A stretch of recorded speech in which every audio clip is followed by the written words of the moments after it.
റോഷിപാൽ വിവരങ്ങളുമായി നമ്മളോടൊപ്പമുണ്ട്. റോഷിപാൽ, ആത്മവിശ്വാസത്തിന്റെ അങ്ങേയറ്റത്തു നിന്നുകൊണ്ടുള്ള UDF നേതാക്കളുടെ പ്രതികരണമാണ് നമ്മൾക്ക് ഇപ്പോൾ കേൾക്കാൻ കഴിഞ്ഞത്. അത് VD സതീശനാണെങ്കിലും KC വേണുഗോപാലാണെങ്കിലും സണ്ണി ജോസഫ് ആണെങ്കിലും രമേശ് ചെന്നിത്തലയാണെങ്കിലും 4 പേരും ആത്മവിശ്വാസത്തിന്റെ അങ്ങേയറ്റത്ത് നിന്നുകൊണ്ടാണ് ശുഭകരമായ ഒരു സർക്കാർ രൂപീകരണം അടക്കമുള്ള കാര്യങ്ങളെക്കുറിച്ചാണ് എല്ലാവരും പറയുന്നത്. കൂട്ടായ തീരുമാനമെന്ന പ്രഖ്യാപനവും ഉണ്ടാകുന്നു.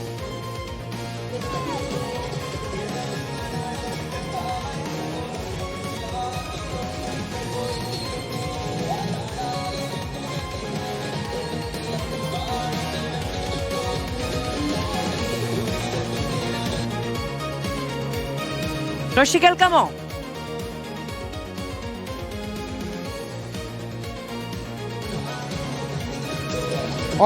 മധു പറഞ്ഞോളൂ. റോഷിപാൽ, UDFന്റെ 4 നേതാക്കളുടെയും പ്രതികരണം കാണുകയായിരുന്നു. ഈ ദിവസം ഇത്രമേൽ വലിയ ആത്മവിശ്വാസവും ആഹ്ലാദവും നൽകുന്ന ദിവസം UDFന്റെ പ്രധാനപ്പെട്ട നേതാക്കൾ എല്ലാവരും തന്നെ വാർത്താ സമ്മേളനം വിളിക്കുകയും ഒരുമിച്ചിരിക്കുകയും മാധ്യമങ്ങളോട് സംസാരിക്കുകയും ഒക്കെ ചെയ്തു.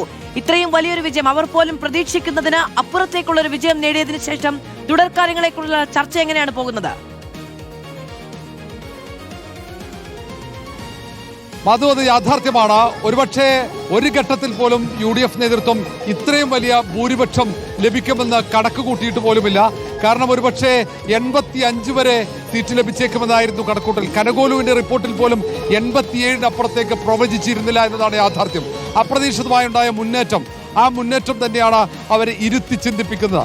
ഇന്ന് എല്ലാവരും ഒത്തുചേർന്നു. കോൺഗ്രസ് ഹൈക്കമാൻഡ് നേരത്തെ തന്നെ ഭരണം ലഭിക്കുമെന്ന് ആത്മവിശ്വാസം ഉണ്ടായിരുന്നു. അതുകൊണ്ടാണ് ഹൈക്കമാൻഡ് തന്നെ നിർദ്ദേശം നൽകിയത്. മുഴുവൻ നേതാക്കളും, ഈ തെരഞ്ഞെടുപ്പ് പ്രചാരണം നയിച്ച എല്ലാ നേതാക്കളും തലസ്ഥാനത്തേക്ക് എത്തിച്ചേരണം. ഇന്ന് തെരഞ്ഞെടുപ്പിന്റെ വിശകലനം നടക്കേണ്ടത് അത് KPCC ആസ്ഥാനമായി ഇന്ദിരാഭവനിലാണെന്ന നിർണായക തീരുമാനമെടുക്കുന്നതും. അങ്ങനെ ദീപാദാസ് മുൻഷിയുടെ നേതൃത്വത്തിൽ KC Venugopal, VD Satheesan, Ramesh Chennithala, K Sudhakaran, Sunny Joseph, Adoor Prakash അടക്കമുള്ള എല്ലാ നേതാക്കളും KPCC ആസ്ഥാനത്തെത്തി.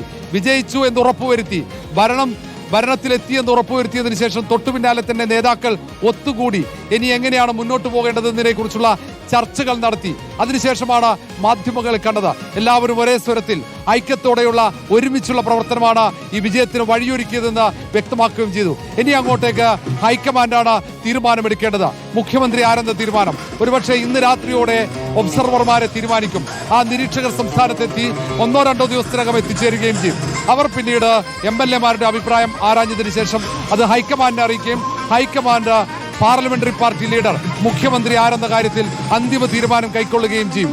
നിലവിൽ KC വേണുഗോപാൽ, രമേശ് ചെന്നിത്തല, VD സതീശൻ, ഈ 3 പേരുണ്ട്. ആരായിരിക്കും മുഖ്യമന്ത്രി എന്നറിയാൻ കേരളം കാത്തിരിക്കുകയാണ്. ഏറ്റവും നിർണായകമായ തീരുമാനം. മന്ത്രിമാരെ കൂടി തീരുമാനിക്കാനുണ്ട്. മുഖ്യമന്ത്രിയെ തീരുമാനിക്കും, ഒപ്പം തന്നെ മന്ത്രിമാരുടെ കാര്യത്തിലും ഒരു തീരുമാനമുണ്ടാകും. തീരുമാനങ്ങളൊക്കെ എത്രയും പെട്ടെന്ന് തന്നെ ഉണ്ടാകുമെന്ന് പ്രതിപക്ഷ നേതാവ് പറഞ്ഞു. ഇനി ഏറെ വൈകാനാകില്ലല്ലോ എന്നുള്ളതായിരുന്നു പ്രതിപക്ഷ നേതാവ് മാധ്യമങ്ങളെ കണ്ടപ്പോഴുള്ള പ്രതികരണം. അത് സ്വാഭാവികമായി തന്നെ നടക്കും എന്നും പ്രതിപക്ഷ നേതാവ് മാധ്യമങ്ങളോട്